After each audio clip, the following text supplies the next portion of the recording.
we do have a tight timeline tonight, so we are going to jump right into our program. We're going to have a critical conversation with Coach Lynch Hunt.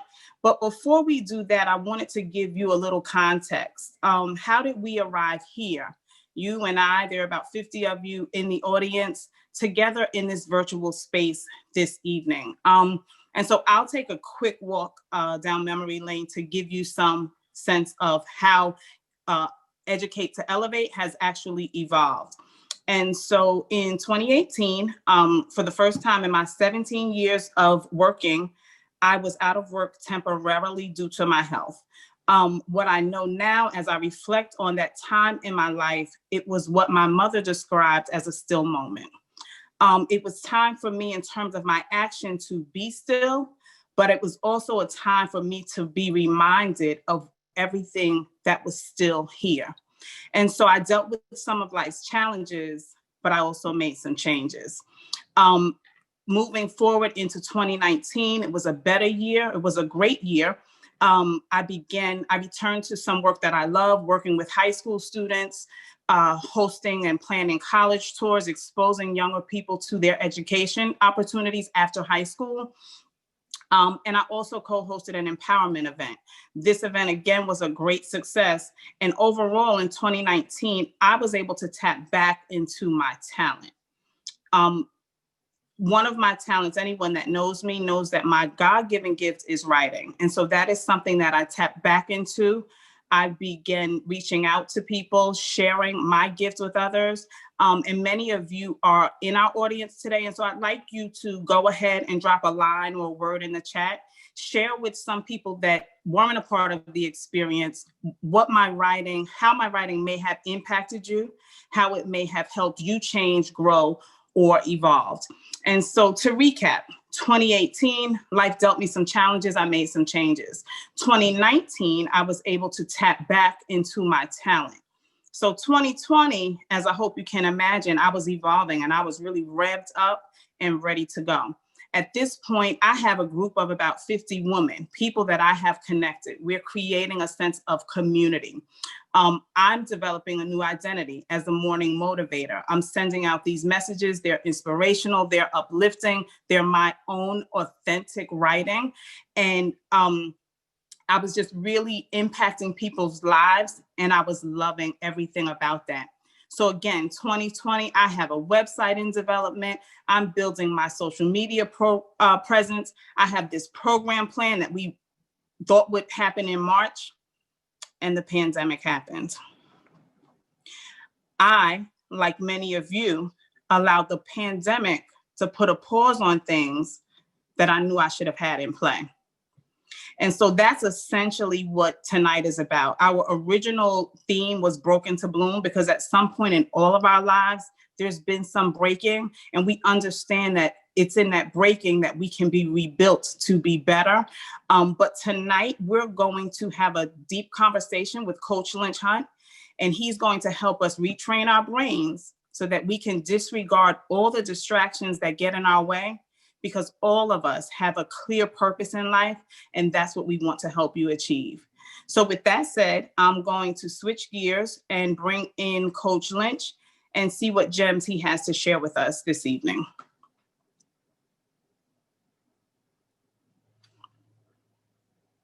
Coach Lynch. So Lynch Hunt. His name is Lynch Hunt. Bring in Coach Lynch Hunt. Lynch Hunt. Coach Lynch Hunt. The awesome Coach Lynch Hunt. 30-minute workout with Coach Lynch Hunt. Lynch Hunt's with us this morning. Coach Lynch Hunt. I think he's the most motivational person in North Carolina. Coach Lynch, so welcome to Mindset Mondays. Repeat after me. I am prosperity. I am success. I am greatness. I am the best. See, I am what I say I am, right? I said there's no limits except for the ones that we place on ourselves. Until you realize that, look, there's no limits in the universe. Everything in the universe is infinite unless you put a limit on it. See, it's not who you are that's holding you back. It's who you think you're not that's stopping you. So whatever follows I am is going to follow you. Repeat after me. I am prosperity. I am success. I am greatness. I am the best. See, what you think about yourself is much more important than what people think of you. So if you don't put any limits on you, then you can do, be, or have anything you want to. See, I am what I say I am, not who you think I am. I'm not who you want me to be, I'm just me. And what I think of myself is much more important than what people think of me. I am prosperity, I am success, I am greatness, I am the best. You put the limit on it. If I know the all is in the all, then I can do all. You heard what I said? The all is in us all. So therefore I can do all. That's prison of prosperity, y'all. There's no limit. There's no limit on where we can go. There's no limit on what we can do. There's no limit. See, you connected to an unlimited source of power. And the only limits placed on this power are the limits placed on the form through which it flows. See, this creative power is open and responsive to any suggestion. So you create the idea, and as you get emotionally involved with it, you place it in the universe, and the entire universe comes to your beck and call. See, if you want to illuminate your life to a greater degree, all you have to do is build a bigger thought, a bigger idea, a bigger I am. Belief. Okay, welcome, Coach Lynch Hunt. Thanks for having me, Brandy. It's a pleasure to be here, man. It's a great day to do great things with great people. That's right. That's right. So we're going to jump right in. I have a few questions for you rather than have you just talk, since we're not in a person-to-person venue. We're going to do a little dialogue so I can pull from you, hopefully, the answers that will help our audience tonight.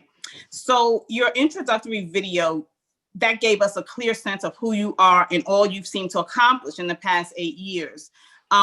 Pre-COVID, again, you accepted my invitation to travel to New Jersey for what would have been a, again, face-to-face event.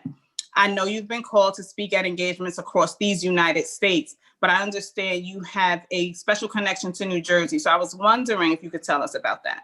Yeah, Brandy, you know, I'm from New Jersey. For everybody that don't know, I'm from Jersey, Beverly, New Jersey to be exact. You know, it's a small spot, but it's got a big city vibe, man. And it's like right in between Trenton and Camden. So, you know, somewhere around that Burlington County area, if you're from New Jersey, you're like, where the heck is Beverly at? It's Burlington County. So we there, man. And whenever, you know, I speak in the tri-state, I use that as an excuse, you know, to see my loved ones, you know what I'm saying? So I get a chance to stop in and love on my people every now and then. Okay, so I'm going to be honest. Before I met your wife, I wasn't really familiar with South Jersey in that way. So tell us about where you're from exactly. You told us the town, but give us a little more insight.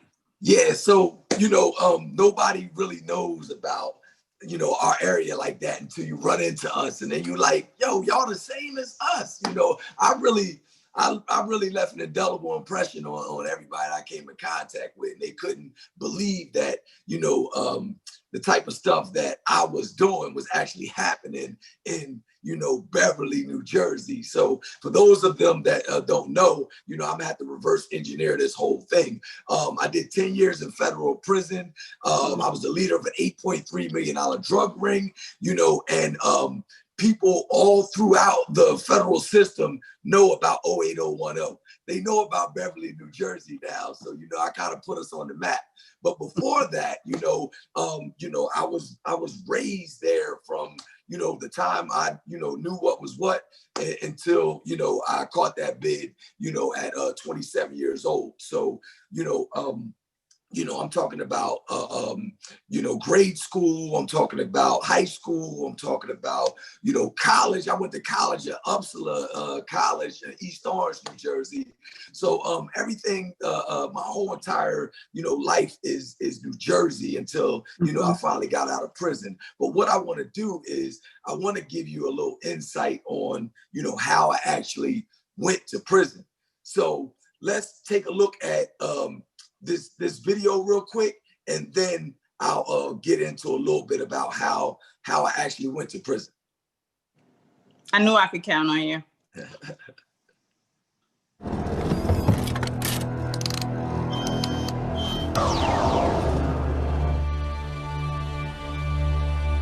Let me tell you what I went through. Real quick, pay attention. Because when I was 8 years old, check this out. Mom Dukes used to send me to the store. She sent me to the store, right? With a note. I gotta walk in the store with a note. I gotta hand it to the people that own the store. And the note says, can we have $1 worth of cheese, a pound of bologna, and a loaf of bread till Friday? Asking the people to let us hold food till Friday. And my mom worked 2 jobs. Instantly, I became a man.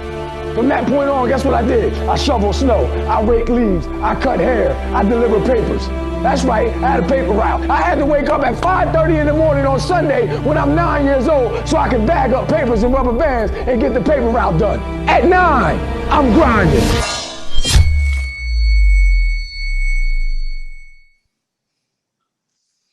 So, you got me. So Brandy, you know, I know that that's like the average person's story of New Jersey. Like, you know, it's always, you know, poverty, and we got to pivot and we got to figure out, you know, these things. So just so that we don't suffer. And, you know, for me, it was like, I don't want to see my mom suffer. If my mom, you know, has to work 2 jobs and she's barely home, you know, why do I have to go to the store asking for food? You know, and at that point I said, you know what, I'm not going to be going to no store with no note asking for food. So I basically became an entrepreneur at a very young age. So I was the type of guy who basically, when I went to school, I carried knots of money. I had wads of money because I was always trying to figure out what I could do so that I wouldn't, you know, be in these same circumstances and situations. You know, where other people my age, 13 years old or 14 years old, they might have jumped off the porch and started selling drugs at that time because it was, you know, it was predominant in our environment. I took a different route where I wanted to use my skill set, or, you know, just what I could do with my own 2 hands and feet to create a way for myself and for my family. So, you know, those things led me to they led me to becoming a leader, where everybody, you know, kind of looked to me for what kind of games we would play in the neighborhood, or where we would ride our bikes, you know, just all types of things where I would make up the, you know, whatever it is we were going to do. So everyone, you know, looked at me as a position of leadership since I was a younger kid. So all throughout high school and all my years of playing sports, I was the captain of all my teams. And that put me in another position of leadership. So, you know, all through my life, I cultivated this leadership thing. And, you know, I finally went off to college, and I cultivated this habit. And let me speak on this real quick. Before I went to college, you know, and you got two young sons, right? And young men, you got 2 young men. And I always talk to you about this stuff. I used to ask my mom for 5 or 10 more minutes of sleep, you know, every day. And my mom used to give it to me. And some days I would be like, you know what, I'm not going to ask her today. I will get my little brother, you ask her for 10 more minutes of sleep today. So we could just kind of, you know, snooze a little bit more. This was before we had snooze buttons like that. You know what I'm saying? So I didn't know that I was conditioning myself for, you know, this habit that I would have when my snooze button, when my human snooze button wasn't there anymore. And when I went off to college, my mom was no longer there to wake me up. And what happened was I started to come late to class. And once I started to come late to class, I started to miss information, and I felt like I was falling behind. So I started to miss class. And then as I started to miss class, I said, you know what? I don't want to get failing grades in my GPA to get too low. So I started to drop the classes. I was kind of too smart for my own good. And then all of a sudden it caught up to me. I dropped too many classes. I guess I wasn't as smart as I thought I was. And then I got denied housing because I wasn't a full-time student. And after I got denied housing, I was no longer a full-time student. Hey, I got kicked off campus and I had to go back to those streets of Beverly where, you know, where it was drug infested, where there was a lot of, you know, just negative things in the environment. And I became a product of that environment. I actually started doing all the things that I saw. And, you know, my whole life, I stayed away from it, you know, till I was 17, 18 years old. And then I finally came home and I was placed in that environment. I was planted there and I wasn't, you know, mentally strong enough at that point to not do the things that I once said I would not do. And out of all the things that I cultivated leading up to that point, I wound up taking those disciplines into something negative. So I would always do things right, but I wasn't always doing the right thing. And I wind up being the best of the bad guys. And that's how I became the leader of an $8.3 million drug ring. I worked myself up from a low-level drug dealer all the way up to the top of the food chain. And, you know, it was a point in my life where, you know, I said, I wanted to change, but I didn't know how to change. And I was scared to leave alone what I knew for quite some time. And I did that for 10 years. So from age 17 to the age of 27, that is what I did. And it was very hard breaking that habit, very hard. Okay, thanks for that detailed response. So obviously, Coach Lynch and I have had some conversations leading up to tonight's event in terms of how we would tackle the topic, challenge to change. And his life, in just the answer he just provided, does really break down all of the challenges that he encountered and the ways in which he used those opportunities to catapult him into change. And so given that that's our focus tonight, I want to also ask you to expound more for us on one of your quotes that really resonated with me. Watching your videos, I see that you're like the catchphrase king. But again, one quote has really stuck with me. And what you said was, if you change the way you look at things, you change the things you see. Yeah. So give us a little more insight as to how you arrived at that point. All right, so this is a loaded question, and I'm gonna try my best to give you the most easiest, non-threatening way to break it down. All right, so in simple, everyone, perception equals reality.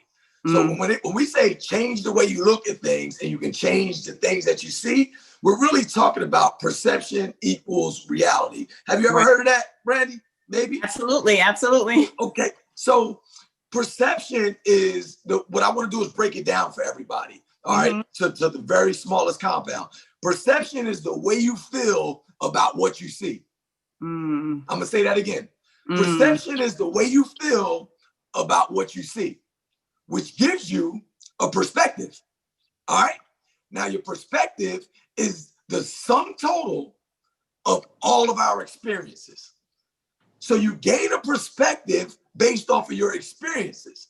Then you extract from those experiences, you start to form meaning, you extract meaning, you extract values, and you extract beliefs from those experiences. So from your perspective, right, because it's going to loop. So from your perspective, you're going to get a perception, and that is going to give you meaning, value, and beliefs. And from different perspectives, you're going to have your perceptions. So if you think about it, like none of us are really dealing with reality. It's just our perception of it. So look, there's, do me a favor, put that picture up real quick. So we do that every single day where you got a spouse, you and your spouse are maybe looking at the same thing, but it's speaking to both of you two totally different ways. If you look at this picture, right? Some of you are immediately going to look at this picture, and through your experiences, you're going to develop a different meaning and a different belief from what you see. But there's actually two images in this picture. There's a picture of a young woman, and it's a picture of an old woman in this one picture. Now, depending on, who you are, what you see, then somebody said they always see the young lady first. That's dope because it just comes from your experiences. You've done it over and over again, and now you see that first, but you know there's another one in there. But imagine if, like, we were all in this classroom and I passed out a picture to half of the class, which only showed the young lady. And then I passed out a picture to the other half of the class, which only showed the older lady. And then we collected the pictures and we said, well, let's dialogue about it. All of us would have a different stance based on what was the picture that was embedded in our subconscious mind. You hear what I said? So real quick, we'll talk about that in a second, but you can take that back off the screen for me. So like I said, none of us are dealing with reality. We're just dealing with our perception of it. And the more our beliefs and meanings and values are embedded, the harder it is for us to see anything different. So what do you really see? See, what I discovered is that most of us don't really understand what we see. In fact, we don't understand why we see what we see, and we have no idea why we feel the way we feel about what we see, y'all. See, our subconscious mind is responsible for those pictures that we see, and it's responsible for 95% of our reality. And look, since it's built on pictures, you have to think about those pictures were deposited in our minds, in our subconscious minds, from the age of 0 to 7. So I want you just to think about who put those pictures in your mind. Your whole life is built on somebody else's perspective. Their perspective, look, that is built on a perspective that was shaped from somebody else. Now, we want to believe that, listen, my mom had great intentions. All right. My grandmom had great intentions. But I don't eat all the stuff that my grandmom and mom and them used to say was the Holy Grail. I teach a whole nother lifestyle now. Do you understand what I'm saying? Now, I know they had great intentions, but they was giving us what they knew. They was giving us what was passed down to, and I don't want to, force anything on anybody. I don't want to argue with anybody or anything. But when I get to the bottom of what I'm talking about, you're going to understand that, you know what, this makes a little sense. So my judgment of somebody else is a perspective that's been impressed upon my subconscious mind. So when we're living, right, the way we live our lives, look, I need you to pay attention. The way we live our lives are the things that we take away or that we took away from our childhood. So the pictures that we still hold in our mind, the way we feel about them, the perspectives that we shape, the values, the meanings, the morals, all that stuff were stuff that we took away from our childhood. So through my studies, right, I learned that the mind only works in pictures. All right, so you guys need to know that the mind only works in pictures. If I say close your eyes right now, don't think about your kitchen. Don't think about your kitchen. Don't think about your stove. Don't think about your refrigerator, the sink, the table in it, or nothing like that. Every word that I said, you associated a picture with it, and you thought about your sink, you thought about your stove, you thought about everything that I rattled down to you. Now, before you know how to spell stove, before you know what anything, they show you a picture. Before you know how to spell cat, you know what a cat, the little kid can say cat, that's a cat. They don't even know how to spell it. But they know it's a cat because they put a picture, we put a picture in the mind. I'm telling you, you guys are going to get this. All you got to do is follow me. You got to stay with me though. So have you ever heard of a paradigm shift?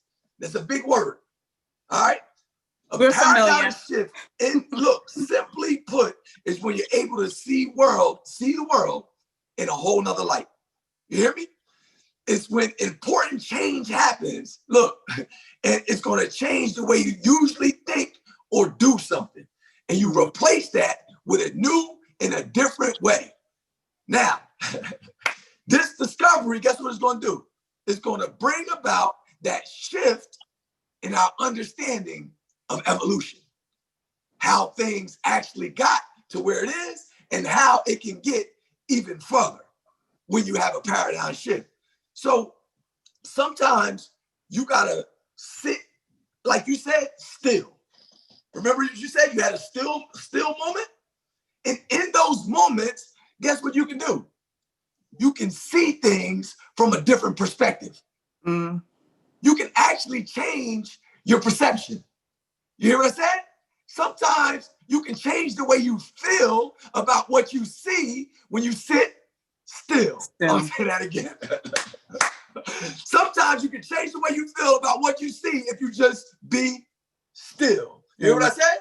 That's the old saying, peace be still. All right, so now, if we can take ourselves and look, detach ourselves emotionally from that picture, right?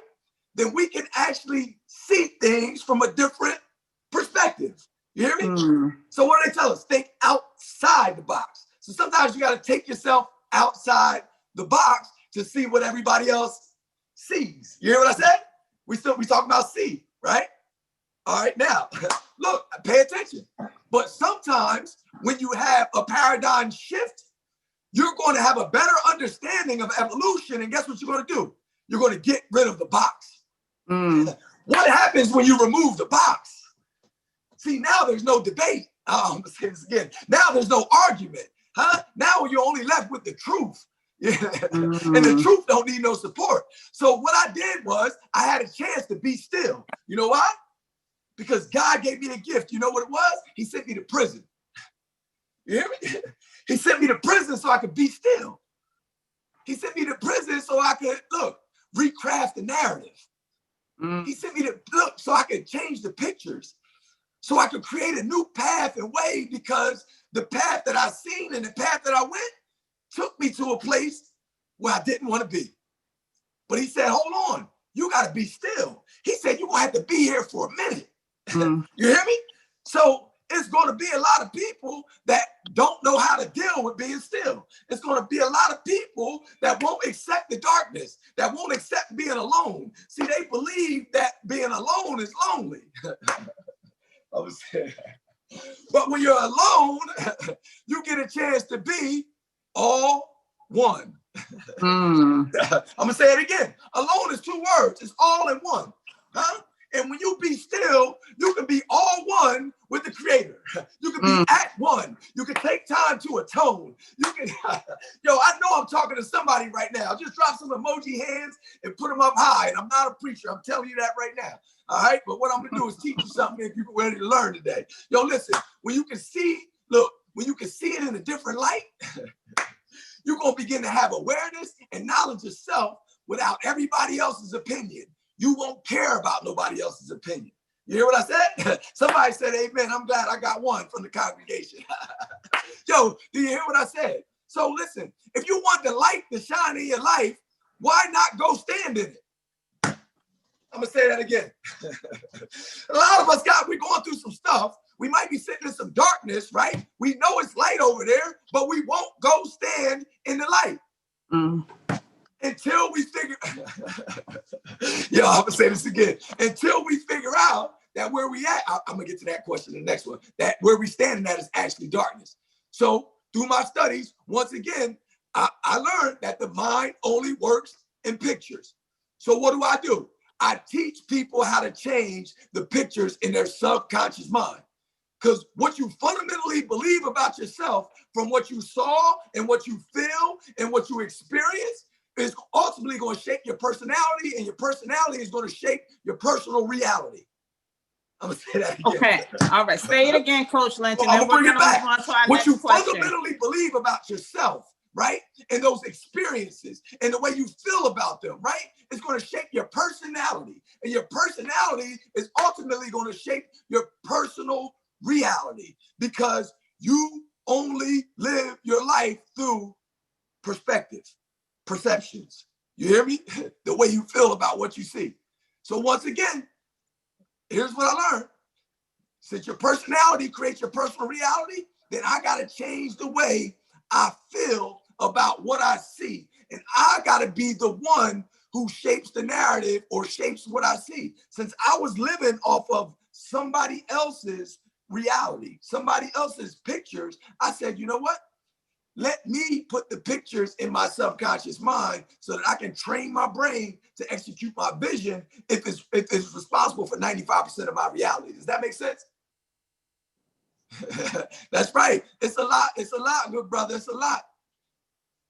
All right. So, Coach Lynch, you hit on a lot of the topics that I have in my upcoming questions. You gave us a lot. You gave us a lot to feed from with that one answer. But I want to change direction a little bit.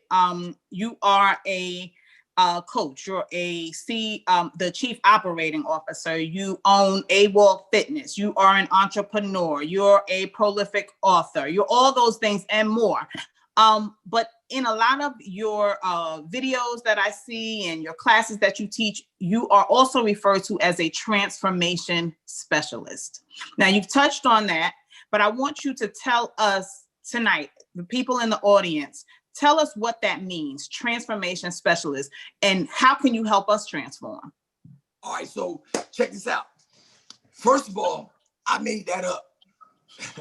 You hear me? I'm going to say it again, y'all. I made it up. You know why? Because scripture simply says, I am what I say I am. Now I go on the news and they say exactly what I said I am. You hear what I said? So everybody write this down. The world will change their opinion of you the day after you do. I'm going to say it again.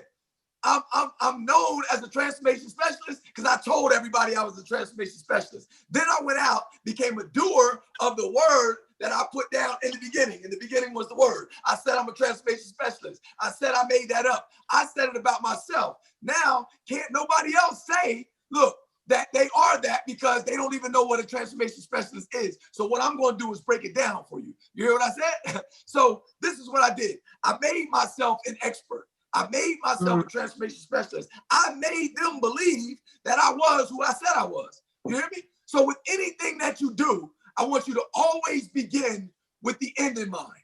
All right? This is called reverse engineering. You hear me? So I needed to transform my life. I was sitting in prison.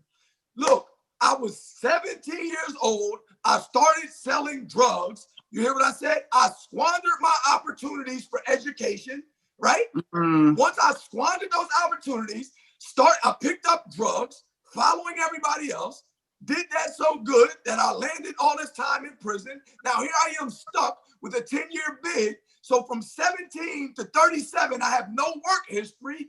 I need transformation, and I need it at the highest level because I'm going to be a 37-year-old man when I hit the town that's never had a job. You hear me? That's reality. You hear me? You hear what I said? That was my reality. That shaped my personality. You hear what I said? My perspectives changed. So what I did was I started to put the pictures in my head of what I thought success was. What I thought transformation was. And I didn't have to go no further than the Bible. True transformation can't happen without a renewal of the mind. You hear what I said? I didn't have to go no further than science where the body won't go nowhere, the mind won't tell it to go. You hear what I said? So I took theology and biology, you hear what I said? And came up with what the people actually wanted. You hear what I said? You always got to start with the result. So people come to my gym for transformation, but no other gym in the world will approach fitness or transformation from a mental standpoint. So I created a niche just by following the word. Now, listen, I became a one of one, alone, at one. You hear what I said? I am the only one who approaches fitness from a holistic standpoint, who says, you know what? You have to tap into your mind if you want lasting results. If you want to get to the land of milk and honey, right? But then you finally get there, you taste milk and honey, right? And then you sin. You about to get kicked out of heaven. You hear what I said? You look, you got heaven, you got milk and honey everywhere, and you still in it, right?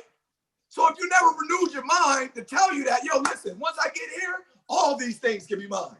They're all mine. I have a right to them. You see what I'm saying? Once you tell yourself that, there ain't no going back. You hear me? So recidivism was out of the question for me. Once I renewed my mind, here's transformation at its finest. Once I renewed my mind, they didn't have to worry about me coming back. You hear what I said? See, I trained my brain to execute my vision. All right. Look, I could go on all day. I could go on all night, but I created a niche. I became an expert. I positioned myself as an expert and literally changed the game the way that fitness approach for many years to come. And once the rest of the world gets a hold of what we do, everybody's done. They're going to have to come to me to act. They're going to have to come to me to teach them how to actually do it. And that's how you corner the market, yo. So this is what I did. Look, in short, for everybody out there that's looking for change, I teach people to trace, erase, and replace. You hear me? My upbringing through poverty, sports, school, the streets, all of that has conditioned me to be conscious of problems and needs, right? And then the need to change. You hear what I'm saying? And the leader in me has conditioned me to come up with solutions to all these problems or continue to suffer. So, and everybody looks to me to say, hey, what are we going to do now, coach? What are we going to do now, Lynch? What are we going to do now, boss?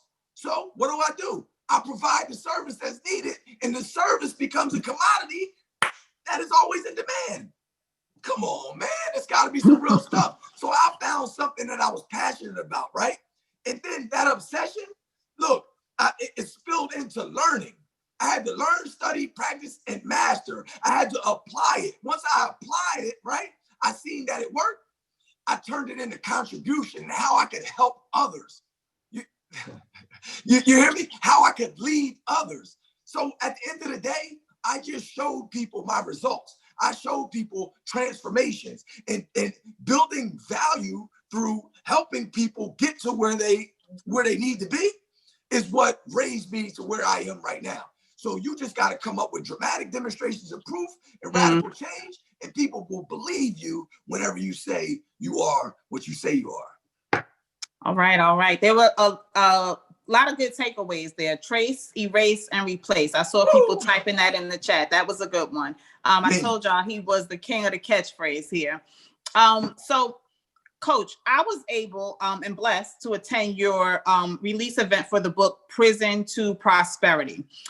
We know that prison is a part of your story, but I'll be honest with you, I felt that the title was a little misleading because the book really is not about the physical prisons, but I'll let you give us more insight.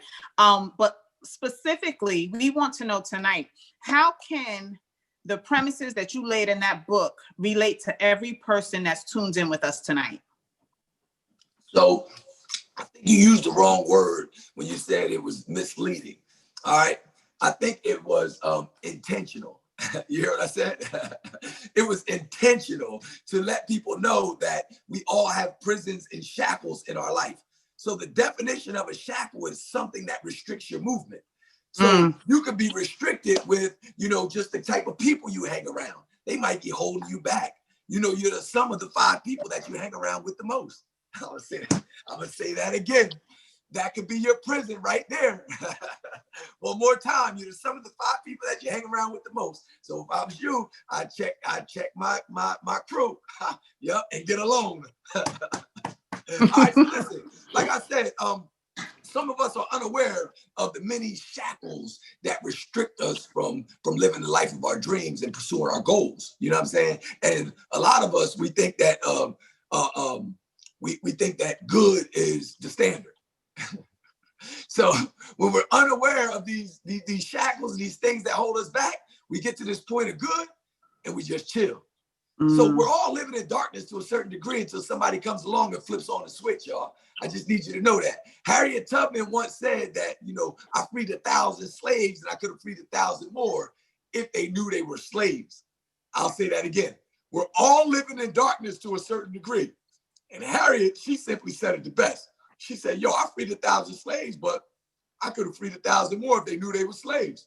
So what I did with the book was basically let everybody know that they were still enslaved, they were still shackled, and they were still prisons. Some people, prison is their diet. Some people's prisoners are weight. Some people prisoners are relationships. Some people prisoners are finances. Some people have gambling problems. They have drug addictions. Our past is our prison sometimes. A lot of things hold us back, man. You know, it's some tough stuff, but I'm telling you, we got some comprehensive methods that can actually get you unstuck. You hear me? Unstuck. All right. Thank you for that one. That was pretty concise. Thank you for that one. So now I hope that we have given our audience a good sense of, you know, who you are, right? So we've given them the frame. Now let's give them some snapshots, right? We're going to zoom in. Our focus tonight is challenge to change. The pandemic, again, challenged everyone to change. So we want to know specifically, right? Since you're the coach here, who were you pre-COVID? Who are you today? And how were you challenged to change in the process? Yo, COVID hit me hard, man. Like, you know, I'm a gym owner. You know, that's the main thing that I do. I own a gym. And through COVID, what did they do? They shut the gyms down. So we had to pivot, man. We really had to pivot, and we had to pivot fast. And let me explain to you, pre-COVID, I had a goal on my goal list from 2018 about doing online training. And for 2 years, it sat on the shelf until the challenge of COVID came. I was forced to make a change. And I was put back into a place where I knew that was familiar. And it put me back in the prison mindset, and the way that I transformed through my adversity in prison. I used the same, I drew a parallel, and I used that in my walk through COVID. So let me explain this to you real quick. So prior to COVID, I was at this point where I got this, I'm an expert this, and I'm traveling and I'm speaking and all this stuff, but I still feel in prison by only having this one gym. And I told myself, there was a bishop that spoke into my life, and he said I would have 50 gyms. He's a prophet, Todd Hall or something, spoke into my life. He said, you know, me and Wendy, we would have 58 walls and all this stuff. And, you know, I was already thinking about scaling the business and all this stuff. And I told myself, if I don't get out of these 4 walls, then I'm going to feel like I'm still in prison again. And I still wasn't doing the things I needed to do to scale the business. The goal was sitting on the shelf still. But COVID came, and I'll share something with you all real quick. While I was in prison, I did a year in solitary confinement. Wow. But in solitary confinement, I had a chance to be still. I had a chance to be alone. I had a chance to atone and, you know, become one with the Creator. And I believe, you know, through that paradigm shift, I evolved. And, you know, that evolution was what made me transcend the walls of that cell for a year, 365 days. Did you see how small that cell was? So when I was no longer able to be in the gym, which is almost 6,000 square feet, which I made my jail cell, I was relegated to the basement of my house.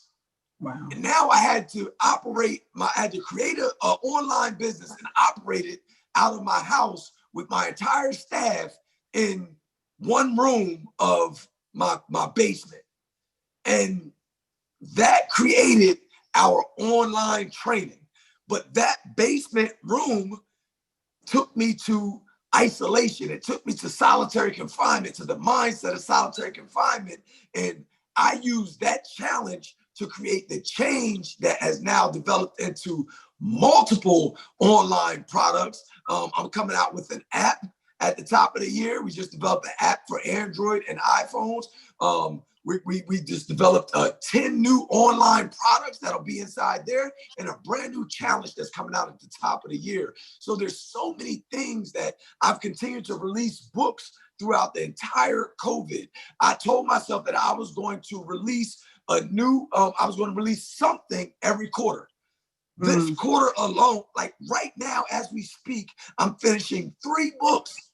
3 books as we speak. I've refined my process so much with this alone time, with this downtime, that I can literally take everything that I do and produce it at light speed now, at lightning speed now.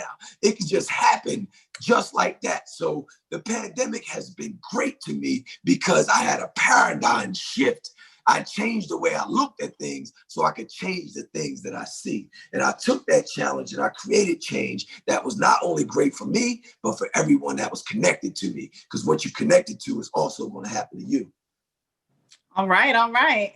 Another example of you being the king of the catchphrase. And what I would add to that, Coach, is that many of us, we thought the quarantine, or we may have actually allowed the quarantine to help us quit some things, but you're giving us examples of how we're all personally equipped. We're well equipped for the quarantine. We just have to tap into it and further develop whatever it is that we know has been kind of brewing and stewing within us. And that's really why we're here tonight, because this was a goal of mine. Again, it was supposed to happen in March. It didn't happen, and I fell victim. But again, here we are. We had to go virtual. We had to change our venue up. And that's how I arrived at the title. We have all been challenged to change. And if we don't keep up pace, we'll get left out. So I have one more question for you, Coach. I want to honor everyone's time, and then we're going to wrap up. So it seems like we have months or maybe years ahead in this pandemic, right? What advice do you have for us about resilience and recovery? What can we do? When I opened, I said we need to retrain our brains, learn to disregard the distractions. What can we do to help us achieve the goals and the greatness that we all have within? And remember, everyone, there are literally 14 days left in this year. So I hope as we begin to close out, you are accepting the challenge to change, because it's possible. Coach? Yes. Yes. So the first thing you have to do is you have to tell yourself that it didn't happen to you, it happened for you. You have to say that again. It didn't happen to you, it happened for you. It didn't happen to me, it happened for me. That is going to give you that shift that you need to train your brain to look for the answers. So a lot of us are looking at the problem. We're looking for a problem when we should be looking for the solution. It didn't happen to you, it happened for you. So a lot of us, this is what we say. We want cake, right? So we're praying to God for cake. We're like, God, I want cake. But guess what God does? He sends you all the ingredients. He sends you the egg. He sends you the butter. He sends you the flour. He sends you the sugar, right? And you like, you know what? I don't want to make the cake. I just want cake. So COVID, he sent you the ingredients. But you got to equip yourself, look, to use the tools that have been given to you from God. You got to be still and say, okay, God, I'm going to figure out how to put these ingredients together. Listen, it's an illusion to believe that everything is just going to magically work out, that the cake is just going to appear. You hear me? That everything is going to be fine. That just pray on it. No, you got to actually do. So I'm going to give you one more. There's a man, he's sitting on a roof, and there's a flood, and the water is raising, and it's raising fast. And if he doesn't get out of there, he's going to die, right? But he's praying to God, and God is going to answer his prayers because that's how our God is, right? Now, what are you going to do, though? All right, we praying, and here comes the raft. And the guy on the raft comes up, and he says, yo, hop in. I'll save you. He said, no, my God's going to save me. I'm sitting right here, and I'm waiting for God. Dude keeps it moving. The flood is getting high. A boat comes, right? And the dude comes, jump on the boat, we'll save you. Help. Praying to God, God's going to save me. Boat leaves. All right, we out of here. Got people on this boat. They got to go. Sorry about that. Right now, helicopter comes, drops the ladder, says, grab the ladder. We'll fly you to safety.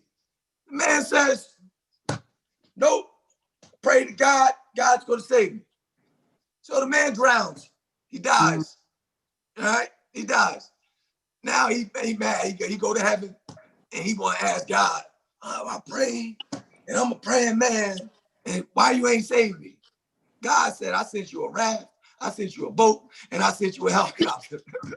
You hear what I said? Look, he sent us a pandemic to pull some stuff out of us. Wow. I'm going to say it again. He sent us a pandemic to make us do some stuff. You hear me?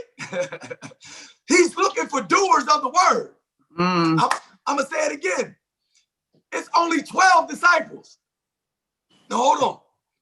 Disciple means discipline. Discipline comes from doing the word. Listen to what I said. So you can't just talk about it. No amount of reading and memorization is going to make you successful in anything. It's the application of the wise thought. So my doers are going to, they're going to exceed everything that is expected of us during this pandemic, the doers. But if you're sitting around thinking something magically is going to happen, I'm sorry. Look, somebody said, what's your call again? I'm sorry, it just ain't going to happen. So y'all take that one and you can flip it and bounce it the way you want, or you can be mad at me about it because you ain't doing nothing. And I ain't worried about you doing anything to me because you don't do nothing. All right, Coach. And on that note, I wish to thank you. Thank you for your time. Thank you for your talent, sharing with us. And actually, as all of the comments were coming in, pouring into us, a few people were saying you saying you're not a preacher, but you're preaching. So they were giving you amens and giving you praise hands. What I do, Brandy, is I educate, motivate, and empower people to transform their mind and body so they can live the life of abundance. All right. So whatever I find to do, I'm going to do it with all thy might. And I was entrusted with the gift to actually lead people, right? And I realized that through my leadership, I actually had to talk.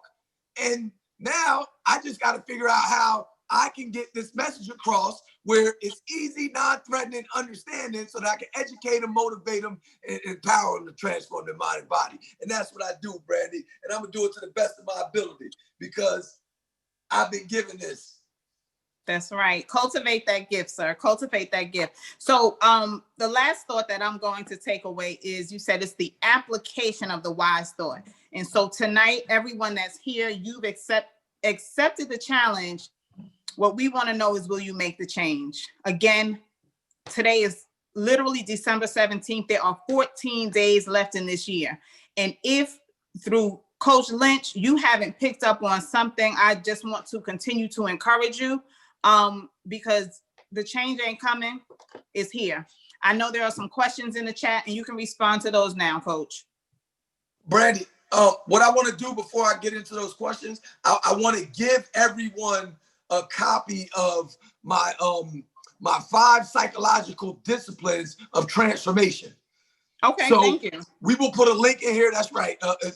Just because I love you so much, Riz, this my brother from another mother. I want to give everybody a copy of my 5 psychological disciplines of transformation. It's a digital ebook with a call to action every single day, and you can actually fill out, your answers and your responses on the digital ebook. So all you got to do is put your information in there, and I'll put it right in your inbox before the night is over.